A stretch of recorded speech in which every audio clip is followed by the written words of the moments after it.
What's happening, guys? Ed from TechSource, and today I am building the most powerful Mini-itx gaming PC that I've ever built on the channel. We're gonna cram all of this inside this tiny case, and we're gonna water cool it. Let's begin.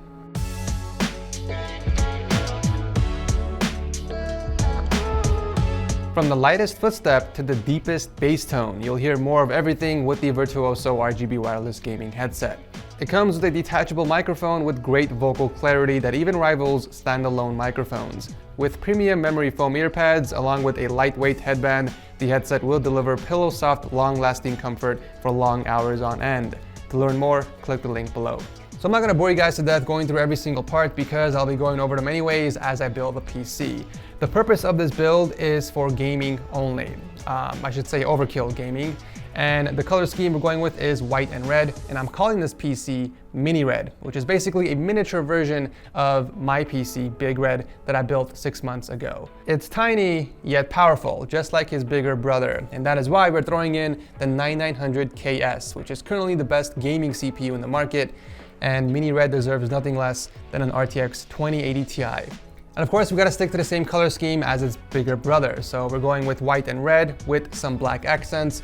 I even picked up some custom cables from CableMod to spice it up. But yeah, guys, I haven't been this excited for a PC build since 6 months ago when I built my own PC. So I'm very, very excited to get started on this.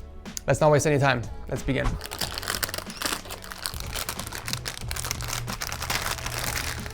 All right, got the motherboard out. So the main difference between the 9900KS and the non-KS version is essentially these are binned CPUs. They come with a higher base clock, 4.0 gigahertz, and you can get all cores easily to 5 gigahertz compared to just the K model. So let's pop this in.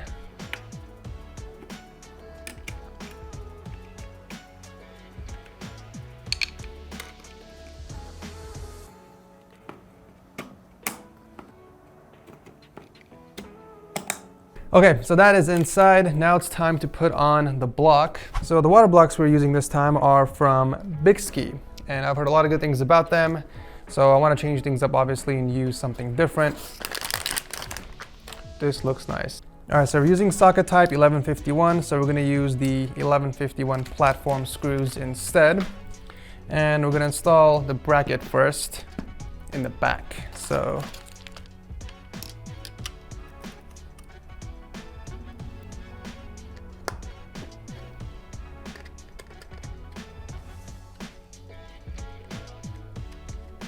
now it's time for some thermal paste.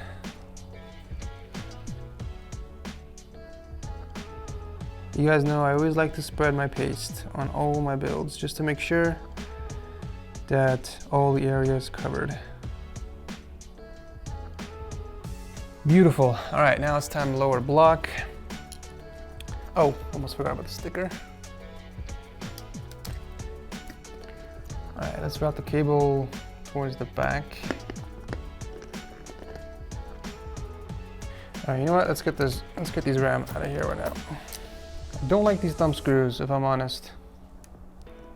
It's not easy tightening it with your hand. All right, now's a good time to install our M.2 SSD. We are going with the Aura's 2 terabyte M.2 SSD. Now this is compatible with Gen 4. Unfortunately, we're not on AMD platform, so we're not gonna take advantage of Gen 4 speeds, but the only reason we're doing this is because all my games are installed on here, and 2 terabytes is plenty. There's no need for me to add an extra SSD or a hard drive. We're keeping it simple over here.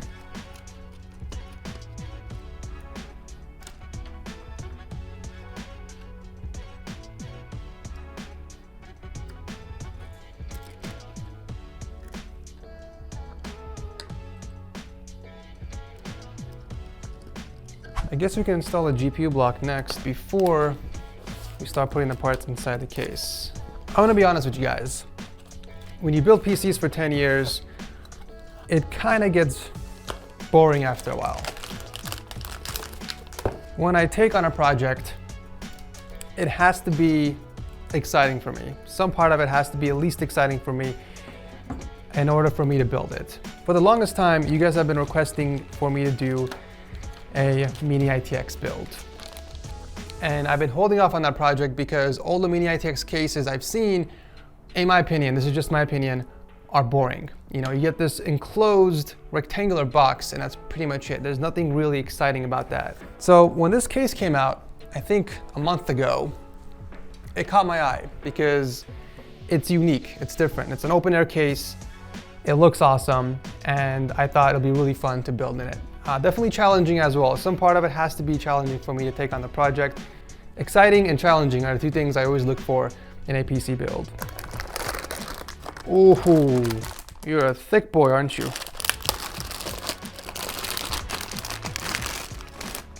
Damn, this thing is massive. Is this a 3-slot card? Oh, I think this is a 3-slot card. Another question I keep getting asked, and I answer this every single time, but it's, hey Ed, what do you do with all the PCs that you build?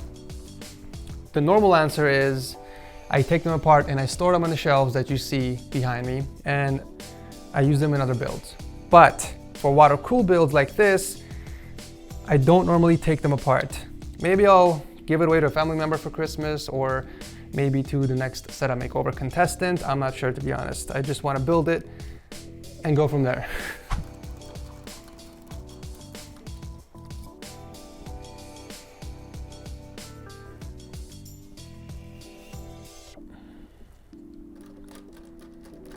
This GPU shroud has a lot of screws. Oh, nothing, just gotta peel it off like that, okay. Let's remove the thermal pads because we're gonna put in new ones. All right, now to wipe off that thermal paste. Make sure you guys are using at least 99% isopropyl, just so it's more effective. So if you guys are ever confused when you're installing a GPU block, always remember the most important parts to cover are these squares over here, which are called MOSFETs. These, along with other components, make up the VRMs in your GPU and CPU. Basically, any high workload, whether it's from the CPU or GPU, and even overclocking, makes the MOSFET in the VRM hot. So if you want to work in a stable environment, have a safe overclock, or you just want to prolong the life of your components, you got to keep these cool. And that's what we're doing here. We're putting these thermal pads on here to help dissipate the heat.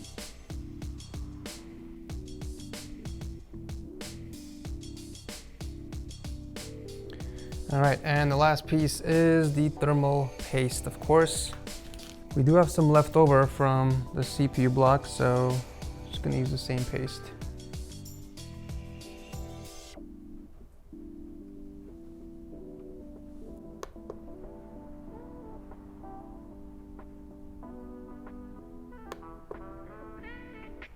All right, now it's time to lower the block down and tighten in place.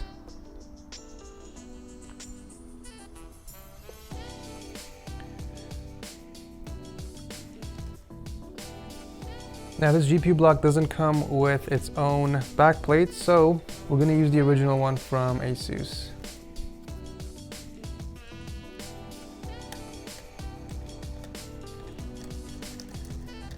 So we're just about ready to put these in the case, and I realized that we have two RGB products, but only one RGB header on the motherboard. So I'm gonna have to buy a splitter online.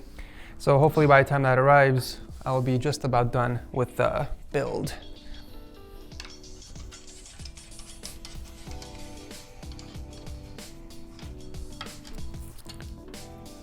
Okay.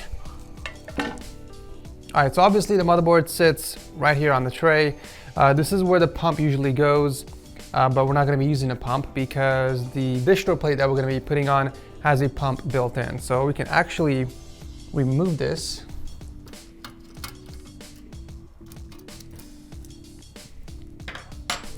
And also, we are not putting in an SSD in here, so we don't need the SSD tray. So we can take that off as well. In terms of connectivity, this case does have two USB 3 ports in the front, as well as your audio jacks and a USB Type-C, so that's cool. All right, so the standoff's already installed, but first let's go ahead and remove this belt from the bottom. Let's actually plug this in right now. All right, for the power supply, we're going with the Corsair HX850. This is a platinum certified, fully modular power supply. Surprisingly, the case does support full ATX power supplies. Originally, I wanted to go with an SFX, but they only make them, I think, up to 650 or 750, which I don't think is enough for this, especially if I plan on overclocking. So that is why I went with the full-size one from Corsair. So this goes underneath here. Oh, that's gonna be tight. That is gonna be tight once I put all the cables.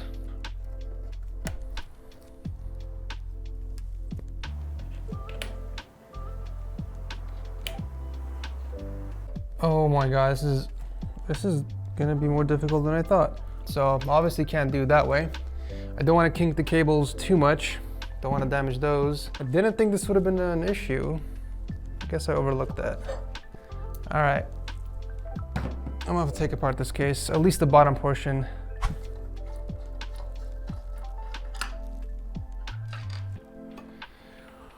Oh my God. But this is the most bizarre way of installing a power supply that I have ever seen.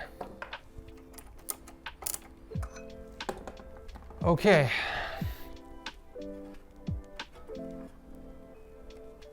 All right, wow, that is still a really tight fit. All right, so the power supply is inside, and as you guys can see, there's barely enough clearance to route the cables up, and the cables are being bent a lot, and I am not okay with that. I am not happy with that. Anyways, moving on.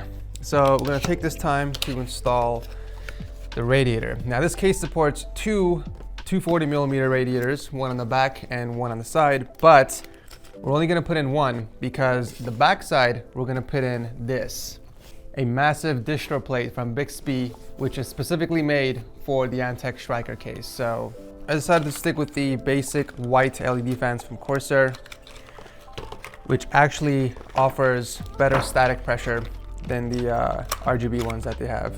Or so that's what I read on an article somewhere. We gotta stick to the color scheme, so they sent over their white radiator. Ooh, this looks so clean. We also got some white accents on the corners here for the fans, so this build it's gonna be sick. It's gonna be sick. All right. Actually, I do have to flush the radiator, so I'm gonna rinse this a couple times with distilled water, and then I'm gonna let this sit for a couple hours, and I'll be right back. 2 hours later. Yeah, I feel like putting the radiator in here would make the most sense.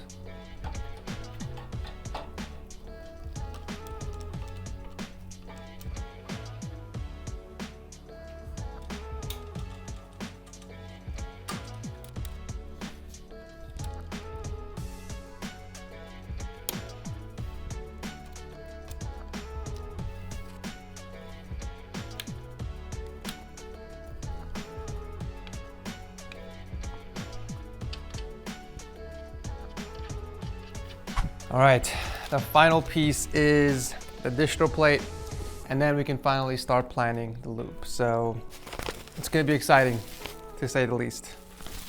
Oh, they included some sour punch. This is my favorite candy, actually, believe it or not. Oh, look at this. This thing is massive.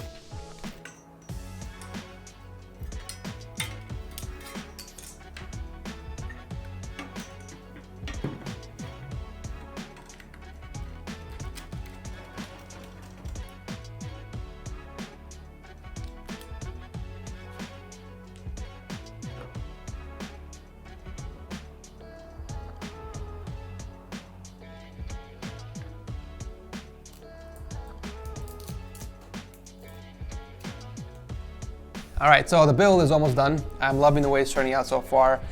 Definitely one of the more harder builds I've done recently. The only thing left to do is tubing, coolant, overclocking, and then we can pwn some noobs on Modern Warfare. There's also a few things I've changed up. I routed the GPU cable the opposite direction, which I think looks a lot cleaner, and I switched the orientation of the CPU block. That way, both of the ports align with the inlet and outlet of the reservoir on the top. I feel like the tubing path is gonna look a lot cleaner that way. There is one minor modification I want to do to this build, and that is to skin the power supply. I feel like there isn't enough white in the build, and at first I thought this side panel was going to do a good job covering it, but you can clearly see it from the top. So instead of painting it, I picked up some matte white vinyl skins, and I'm just going to skin the top and the sides. That way there's more consistency in the PC. If this was my PC, I probably would have painted the power supply and a bunch of other parts. Hell, I would have even painted the case because I feel like a white one would look super clean. But I don't need it. I have a better PC back at home, which is pretty much the same color scheme. So yeah, I kind of don't want to do any permanent modifications on this because I might use the parts later for a different build. But anyways, I'm done rambling. I'm going to shut off for the rest of the video, do the loop, fill it with coolant, and I'll see you guys at the end once it's done.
All right, so the build is finally done, and I gotta say without a doubt, this has been one of the more challenging builds I've done recently, but at the same time, I've had a lot of fun building in this case. I mean, it's the coolest Mini-itx case that I've ever seen, and you can pretty much view it from any angle and it will still look gorgeous. But even with that, the case is not perfect. It definitely has flaws.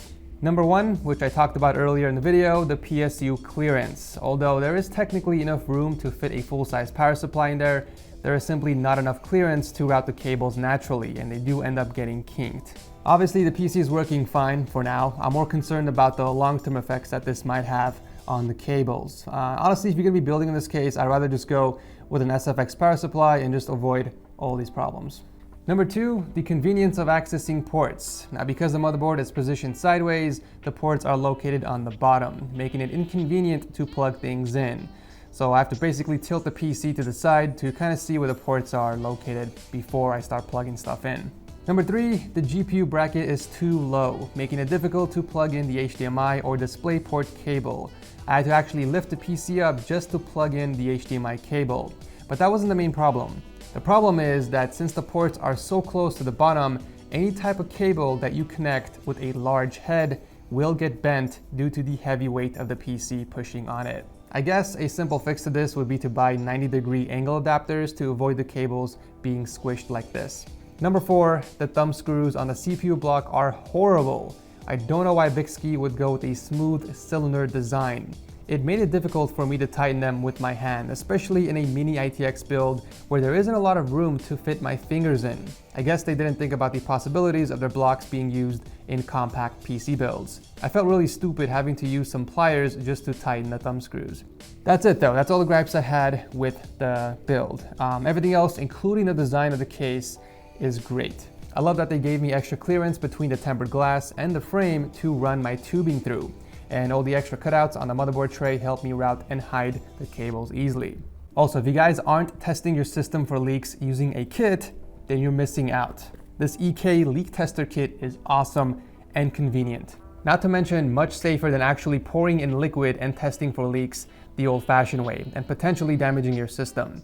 You basically plug this into one of your ports and pump air into your system, then you check back in 15 minutes, and if the meter is still in the same spot, then your system has no leaks and you can go straight into pouring the coolant or distilled water. This is actually the first time I used a leak tester kit in any of my water-cooled builds, and this entire time I've been doing it the hard way. So moving forward, I'm gonna be using this kit. Okay, so my final thoughts on the Antec Striker. It's definitely not made with the average consumer in mind. I mean, don't get me wrong, it's a beautiful open-air compact case that's designed mostly for showrooms, I feel like. I mean, this PC would make sense at CES or Computex, not so much for everyday use in your setup. I mean, if you really want to build a PC in this case for everyday use, then you gotta find a way around those inconveniences that I talked about earlier. Basically, buy a bunch of 90-degree angle adapters and maybe a few USB hub extensions. That way you don't have to constantly remove the panel just to access the back of the motherboard.